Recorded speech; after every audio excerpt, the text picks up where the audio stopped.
Hi guys, welcome to my cooking house. আজকে আমি খুবই ইউনিক একটি শিম ভর্তা রেসিপি শেয়ার করব।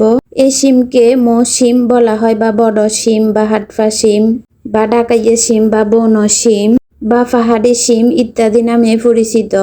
তবে এই শিমে প্রচুর পরিমাণে পুষ্টিগুণ রয়েছে। উচ্চ প্রোটিন যুক্ত একটি শিম হচ্ছে মো শিম। অন্যান্য শিমের তুলনায় এই শিমে প্রচুর পরিমাণে প্রোটিন রয়েছে।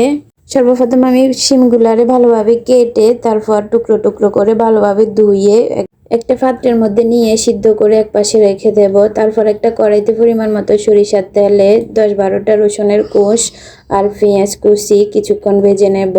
লালচে কালার হয়ে আসলে ভেজে উঠিয়ে রাখবো। তারপরে ওই তেলে শুকনা মরিচ ভেজে নেব। আবার সিদ্ধ করে রাখা শিমগুলো একটু ভেজে নেব তেলের মধ্যে। সামান্য একটু লবণ দিয়ে তেলের মধ্যে ভেজে তারপর শিলপাটা নিয়ে ভালোভাবে বেটে নেব।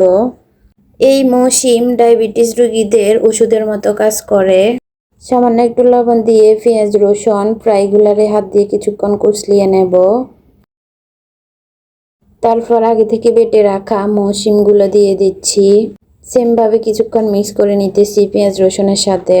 গরম গরম ভাতের সাথে যদি এই মো শিম ভর্তা খাওয়া হয় তাহলে আর কিছুই লাগে না। অনেক মজার ও সুস্বাদু একটি খাবার। আমি শুকনো মরিচ হাত দিয়ে কুচলিয়ে তার মধ্যে পরিমাণ মতো সরিষার তেল অ্যাড করে দিতেছি। এখন আমি শিমগুলো দিয়ে ভালোভাবে মিক্স করে নেব। আর এইভাবে রেডি হয়ে গেল আমার খুবই মজাদার, সুস্বাদু, দারুণ টেস্টি একটি মো শিমের ভর্তা। অধিক মাংসযুক্ত একটি শিম মো শিম, আর এটি খেতে ভীষণ মজার হয়। যারা এখনো খান নাই তারা একবার হলেও ট্রাই করে দেখবেন, অবশ্যই আপনাদের অনেক ভালো লাগবে। আমার রেসিপি কেমন লেগেছে অবশ্যই কমেন্ট করে জানাবেন। তো এনাফ টুডে গাইস, আল্লাহ হাফেজ।